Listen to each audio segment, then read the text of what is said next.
So, just by way of introduction, I sat down in a hotel bar to do some editing of the podcast, and I hear a familiar voice. Well, you said to me, are you going to the game on Saturday? I am. And what's your name, sir? It's Matt. Matt's from York. What are the chances? But you're going to the game as well, aren't you? Yep. Can't wait. Can't wait to go and watch it, experience the stadium. Yeah, have you ever been to a World Cup game before? Never, no.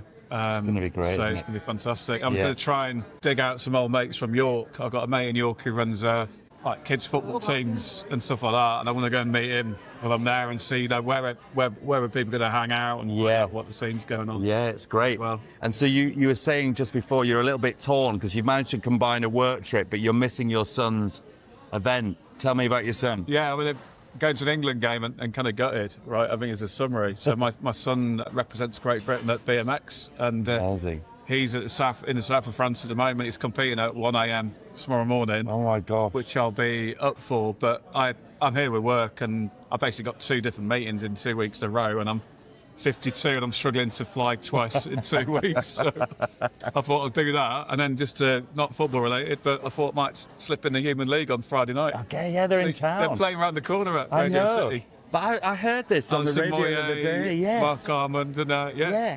How old are Human League? Because they were old when I was a kid. I thought. Wrong part of Yorkshire, aren't they? They are. They're Sheffield, aren't they? Chef. Yeah. Yeah. And you're a Leeds United fan? Yeah, Leeds fan. Mighty White. Through and through. Season ticket holder. Season ticket holder. I go with my dad, who's 82. Right. He still goes. Well, I don't go. My brother takes him, and love Elland Road. Hasn't been touched in 30 years, has it? I know. How do you feel about the redevelopment? It looks good, I think. I think no money's been spent on Leeds. No. 30, 40 years. Yeah. So the fact they're investing in the club and making the community bigger, etc. How can we complain about that? Yeah. I just hope it's not all hospitality. No, let's hope. But it's nice that it's growing from Elland Road rather than this brand new stadium somewhere unrelated, I think. I always prefer that when clubs do that. Like Anfield have done that really successfully, haven't they? Yeah, when they did it, I mean, the Liverpool, with the way they built the stand and they could still have access to stand, I think was really good. But I think that area needs support and development, and I think it'd be great for the whole community. Should bring money into Leeds as well. Yeah. And, what do you do for a living? Yeah. I'm a management consultant. Okay. Yeah. So just help companies ideally grow. Yeah. Don't really like helping them shrink. What do you work? Are you one of the big 4? No, I sold my company. That was a consultancy company last year, and then I'm working for this new company called Indogene, and they're fantastic. So I just joined them. Yeah, got lots of bosses now I didn't have before, but I'm enjoying the opportunity. I'm back in New York. I used to work in New York many years ago, so great! Is it nice? I still love it. I still love being here. It's a vibe, isn't it? It's a really cool place. Tell us about your son. Taking pictures everywhere, mate. You can't help it, can you? No, you can't. Tell us about your son then. How did he get into such an elite sport? Was that just a passion? Well, it's quite a nice story, actually. So he's...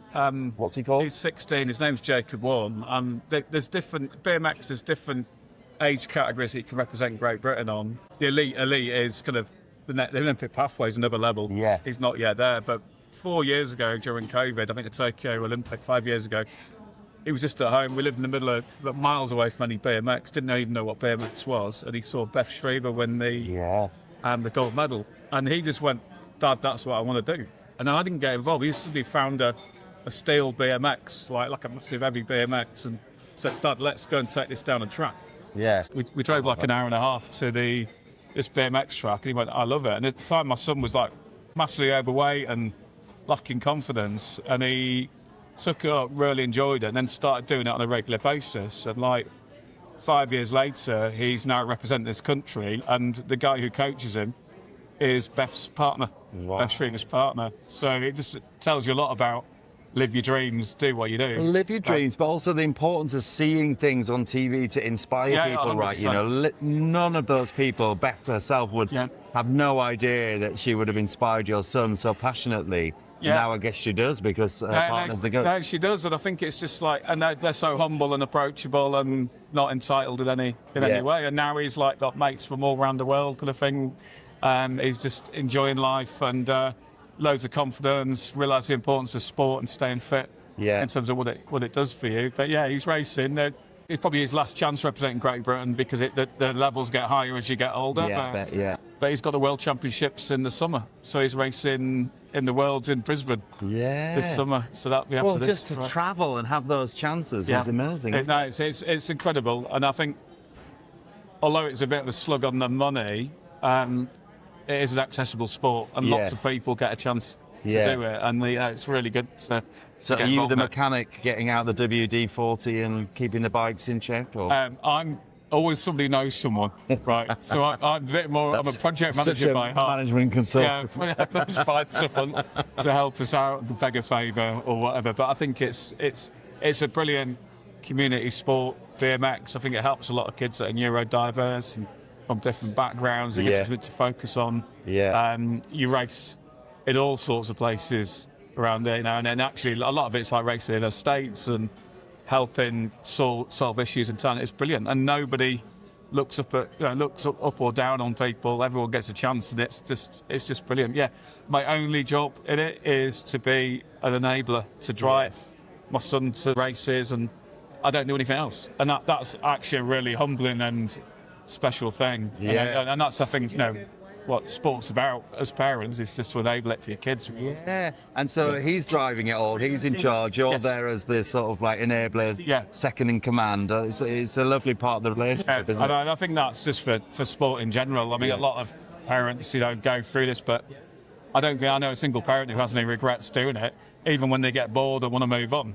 There's nothing better than just giving them a chance and letting them do stuff, right? It's funny you say that. I used to referee rugby league to quite a high level, and my dad loved it. And he followed me around the world watching it. And then I used to play cricket with my best mate and David, and David's dad also called David, and my dad was so gutted when we grew out of it, and they absolutely loved coming down, sitting on the side of the cricket pitch, and they were really, really missed it. It's really hard, and then you can't. People struggle to turn up. They don't know what to do. They feel at a loose end, and what happens? I think that is coming at some stage. But we enjoy this summer as much as we possibly can. Yeah, and that's so enjoy great. The football as well, right? And so you'll see the game on Saturday. Have you got good seats?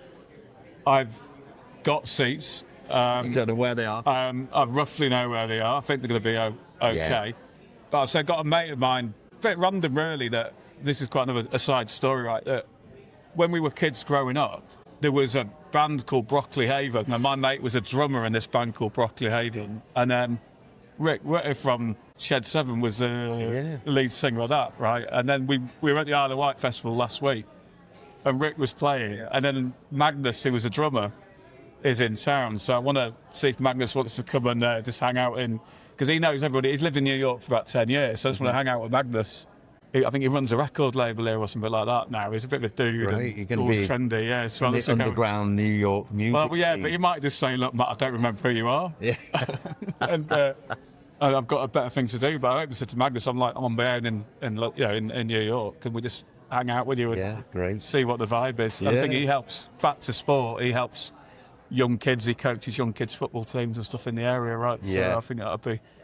I was thinking about this only the other day as I was sat in the airport actually waiting to board a flight, and I heard, as you do, you eavesdrop on a conversation, two mothers talking about their worry about losing their kids to gaming and phones, and I was just sat there thinking how sport is so important to get kids active and out and about and off these things, right? I mean, it's more important than ever, I would say. Yeah, I think it is really important.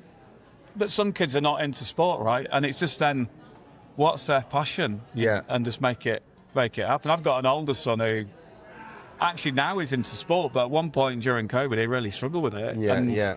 He just got into gaming and just enabled gaming, right? Just took him doing gaming. And he ended up making loads of mates doing that. It can be a social thing. It can be. It can be useful too, but sport's the ideal one because obviously the fitness side of what you can do and how you can get involved.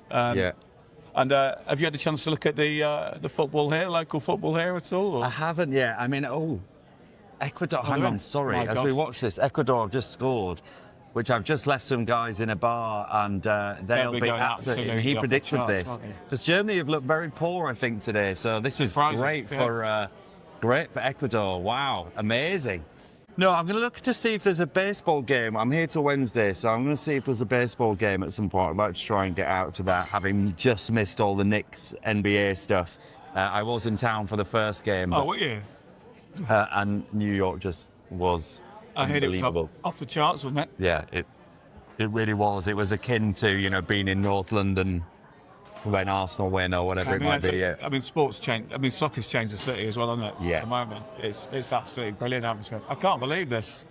I know. Ooh. Oh my God! The greatest goalkeepers of all time is I just. know. It was a bit cash, I would say. There, he should have been, come and got that. Waiting for it to come into his he hand. just got his timing, didn't he? Oh, it's a bit passive there, Neuer. He needed to get in and... Oh, that is a Neuer mistake. Oh, maybe the age is catching up with him. Look at those Ecuadorian fans. There was when I was working earlier today, there was Times Square, there was a beer hall. German bell. I wish I'd gone in. Yeah. Imagine what that must have been. Oh, yeah. Well, right now, not great, Not much I would fun. imagine. I think I'll be crying But in the beer as well. I was in San Francisco for the last Germany game and went to a beer garden. It was very reserved, I would say, Was it? actually. It was my experience, but I think there's a bit of tension and a lot. So you've met loads of fans, right? Yeah, clocking them up. Scottish are obviously winning, but who's coming second at the moment? I mean, Scotland, Brazil was amazing. I was quite shocked yesterday, actually, at the game. It was, I would say, 90% Brazilian and 10% Scots. I mean, it felt on parity in terms of noise, but it really was almost like a home game for Brazil. But I think out and about in Miami, the Colombian fans are very present and having a great time. And, just speaking to those Ecuadorians and Panama, I think what struck me throughout... You were in Miami, right? I was in Miami, yeah.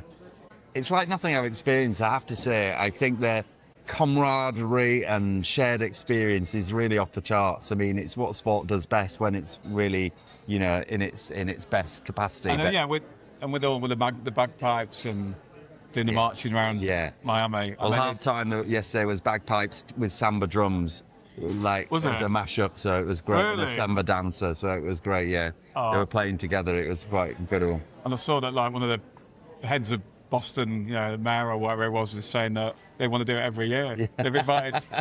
They said, "You drunk all our beer, and we want you back every year." Yeah. And so we can arrange Scotland versus Ireland. We can do whatever you want. We're going to make it happen. So you come here. Well, it's a good sports city, isn't it? With those good Celtic roots as well. So it was a good combination. It's absolutely fantastic. Yeah. So I think, what's the position with Germany? Are they out if they?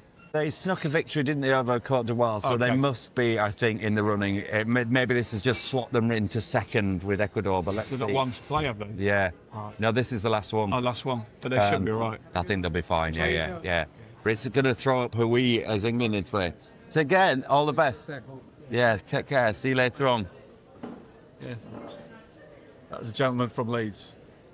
He went to Leeds in the late 80s to take over a manufacturing plant. Wow. And he went, it was quite an interesting place, Leeds, is what he said to me. It was back in the day, wasn't it? Yeah, for sure. I mean, yeah. But now, that was sort of pre all the investment, the Victoria Quarter, the kind of Harvey Nichols and all the rest of it.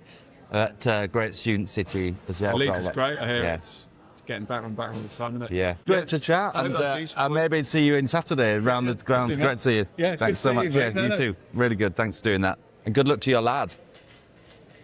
Yeah, let's get up and see how we get on. Yeah. That's him on. Look at that. What a great picture. That's fantastic. So cool. But no, it's a great thing